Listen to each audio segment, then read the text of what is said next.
चलिए बच्चों, अब शुरू करते हैं अपने ऋजुरेखी पथ पर गति का वीडियो नंबर 2।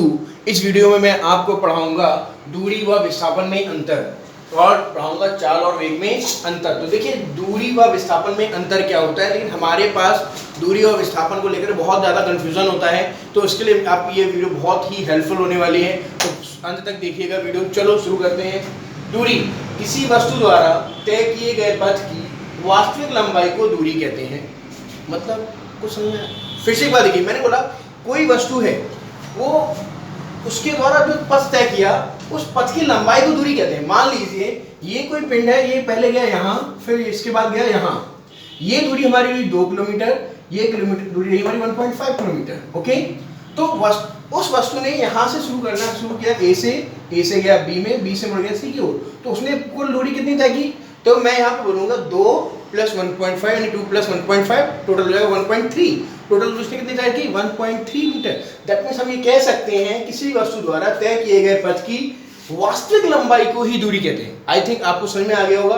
मतलब इसकी वास्तविक लंबाई, दोनों नॉर्मल जोड़ दो तुम्हारा 3.5 हो रहा है, तो ये हमारी क्या होती है? दूरी होती है। अब बात करते हैं विस्थापन की। किसी वस्तु द्वारा उसकी प्रारंभिक व अंतिम, प्रारंभिक यानी कि ये, अंतिम यानी ये, के बीच न्यूनतम दूरी, के बीच न्यूनतम दूरी यानी कम से कम दूरी। तो कम से कम दूरी बच्चा हमारी क्या है? ये दूरी हमारी न्यूनतम दूरी क्या होगी? कम से कम न्यूनतम दूरी होगी ए और सी।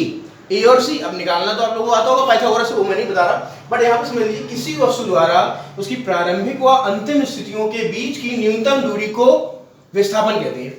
आई थिंक आपको समझ में आ गया होगा। ये भी, इसका भी मात्रक मीटर होता है, इसका भी मात्रक मीटर होता है। बस क्या होता है, जो विस्थापन होता है वो आपकी न्यूनतम दूरी होती है, जो आपकी दूरी होती है वो आपकी क्या होती है? वो पूरी दूरी मानी जा सकती है। उसने जितना पथ में दूरी तय की, जितने पथ की वास्तविक लंबाई थी, उन चोरों को जोड़ करके हम उसकी दूरी बताते हैं। आई थिंक आपको यहाँ पे दूरी और विस्थापन में अंतर समझ में आ गया होगा। अब इसके बाद हमारा अगला क्वेश्चन है क्या? चाल व वेग में अंतर बताओ। चाल, एकांक समय में तय किए गए दूरी को गतिमान वस्तु की चाल कहते हैं। मतलब क्या? एकांक समय में आपने जितनी दूरी तय की वो आपकी क्या कहलाती है? चाल कहलाती है। जैसे मान लीजिए चाल बराबर क्या होता है? दूरी बटे समय।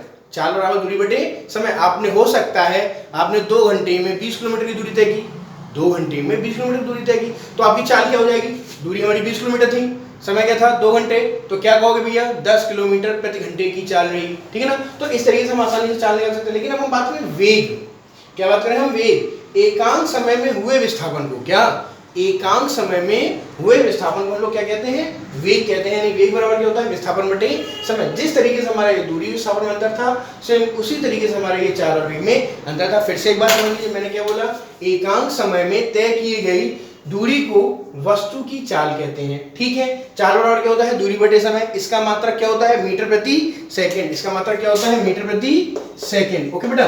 इसी तरीके से वेग बराबर क्या होता है? वेग हमारा क्या होता है? एकांक समय में हुए विस्थापन को, ध्यान दीजिए, एकांक समय में हुए विस्थापन को हम लोग क्या कहते हैं? वेग कहते हैं। वेग बराबर क्या होता है? विस्थापन बटे समय। अब विस्थापन का भी मात्रक मीटर होता है, समय का मात्रक मीटर होता है, इसका भी मात्रक होगा मीटर प्रति सेकंड। आई होप आप लोगों को ये दोनों अंतर इसमें समझ में आ गए होंगे। Thank you.